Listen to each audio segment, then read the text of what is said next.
आज हम आईटीआर के बारे में बात करेंगे। अक्सर देखा जाता है कि आईटीआर, इनकम टैक्स, इन सारी बातों को सुनकर लोगों का सर चकराने लगता है। अभी भी टैक्स को लेकर एक आसान और स्पष्ट समझ हमारे मन में नहीं बनी है।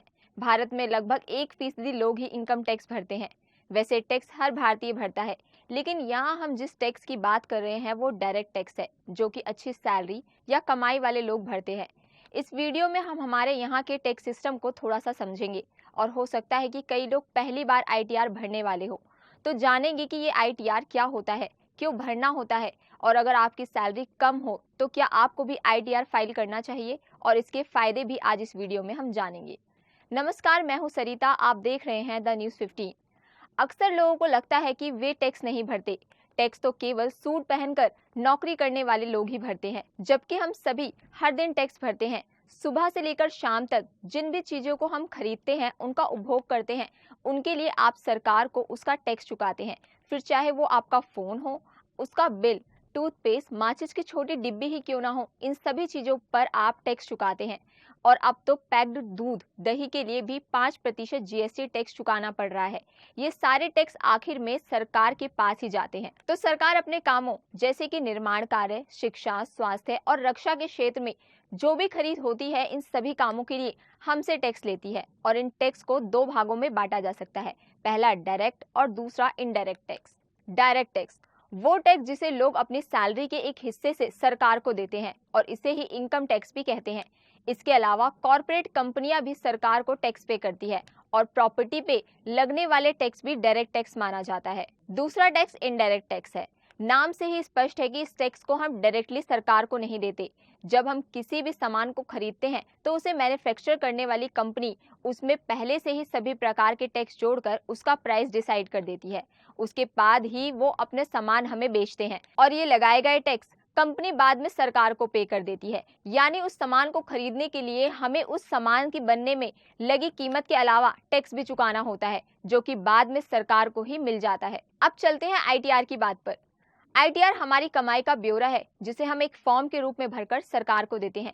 यही एक तरीका है जिससे सरकार को एक वित्त वर्ष में आपकी ओर से की गई कमाई के बारे में पता चलता है। वैसे तो सरकार को सब पता है, लेकिन आईटीआर में आप अपनी ओर से खुद फॉर्म भरकर अपनी कमाई की जानकारी सरकार को देते हैं, और इसे ही आईटीआर कहते हैं, जिसके अपने कई फायदे हैं, जिन्हें हम आगे वीडियो में डिस्कस करेंगे। अगर आप आईटीआर फाइल नहीं करते हैं तो आपकी कमाई संपत्ति अवैध मानी जाएगी, यानी कि काला धन। तो क्या हर नागरिक को आईटीआर फाइल करना होता है? हर साल सरकार उस वित्त वर्ष यानी कि अप्रैल से अगले साल के मार्च तक के लिए आईटीआर दायर करने की सीमा तय करती है। वित्तीय वर्ष 2021-22 के लिए 2.5 लाख से नीचे आय वाले लोगों को आईटीआर नहीं भरना होगा। वैसे सरकार किसी को भी आईटीआर फाइल करने से मना नहीं करती। अगर आपकी आय 2.5 लाख से कम है तब भी आप आईटीआर भर सकते हैं। आईटीआर में उम्र सीमा पर छूट भी है, मतलब जिन लोगों की उम्र 60 से 80 साल के बीच है, उन्हें 3 लाख की एनुअल इनकम, और 80 साल से अधिक लोगों को 5 लाख तक की एनुअल इनकम पर आईटीआर से छूट मिलेगी। तो अगर आप किसी कंपनी में जॉब करते हैं तो हो सकता है आपकी कंपनी के एचआर आपके टैक्स की जानकारी इनकम टैक्स डिपार्टमेंट को दे दे। लेकिन अगर आप बिजनेस करते हैं या फिर आपकी कमाई का कोई और सोर्स है, तो आपकी कमाई 2.5 लाख से ऊपर है, तो आपको आईटीआर भरना चाहिए। एक से अधिक और ज्यादा आय स्रोत होने पर लोग सीए की मदद से आईटीआर भरवाते हैं, क्योंकि वित्तीय मामलों में उनकी समझ अच्छी होती है। लेकिन आप खुद भी आईटीआर फाइल कर सकते हैं। आईटीआर भरने के लिए आपको कोई अतिरिक्त पैसा सरकार को नहीं चुकाना होता। इसके बाद आईटीआर की अलग अलग कैटेगरी होती है, जैसे कि आईटीआर 1, आईटीआर 2, इसे भी समझ लेते हैं। उदाहरण के लिए आईटीआर की कैटेगरी 1 में वो लोग आते हैं जिनकी इनकम सैलरी या पेंशन पर आधारित हो, इसके साथ केवल एक ही प्रॉपर्टी से रेंटल इनकम हो, एक से अधिक नहीं होनी चाहिए, किसी भी कंपनी में डायरेक्टर के पद पर ना हो, भले ही उस कंपनी से वो सैलरी भी ना ले, किसी भी प्रकार का स्टार्टअप में इन्वेस्टमेंट ना हो। इनके अलावा भी कई बिंदु है जिसे आप आईटीआर की वेबसाइट पर जाकर पता कर सकते हैं। जो लोग आईटीआर 1 फाइल नहीं कर सकते हैं, वे आईटीआर 2 फाइल कर सकते हैं।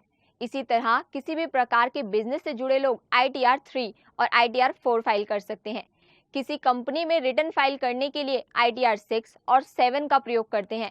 आईटीआर की कुल 7 कैटेगरी होती है, इसे आप आसानी से आईटीआर की वेबसाइट पर जाकर देख सकते हैं। चलिए अब देखते हैं कि हमें क्या फायदे मिलते हैं आईटीआर भरने से।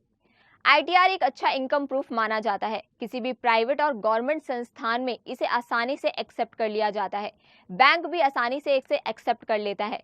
तो अगर आप कभी किसी बैंक में लोन के लिए जाते हैं तो आपको आसानी से लोन मिल सकता है। अगर आप किसी कंपनी में काम करते हैं तो आईटीआर फाइल करते वक्त फॉर्म 16 भरा जाता है। ये फॉर्म एक सरकारी तौर पर प्रमाणित कागजात है जिससे किसी व्यक्ति की एनुअल इनकम का पता चलता है। ये फॉर्म जहां भी आप जॉब करते हैं वहीं मिलता है। इस डॉक्यूमेंट के होने से क्रेडिट कार्ड, लोन या खुद के क्रेडिट साबित करने में मदद होती है। आईटीआर आपकी विदेश यात्रा को सरल बना सकता है। कई देशों में वीजा के लिए 3 से 5 साल का इनकम टैक्स रिटर्न मांगते हैं, क्योंकि आईटीआर के जरिए वे व्यक्ति का फाइनेंशियल स्टेटस का पता चलता है। इसके अलावा जब आप आईटीआर फाइल करते हैं तो इनकम टैक्स डिपार्टमेंट उसका असेसमेंट करता है, जिसमें कई बार टैक्स रिफंड की स्थिति में वह सीधे बैंक अकाउंट में क्रेडिट कर दिया जाता है। खुद का बिजनेस शुरू करना चाहते हैं तो आईटीआर भरना जरूरी है। ये सारी चीजें आईटीआर से संबंधित है जो हमने आपको बताई। आप अपना आईटीआर समय से भर दे।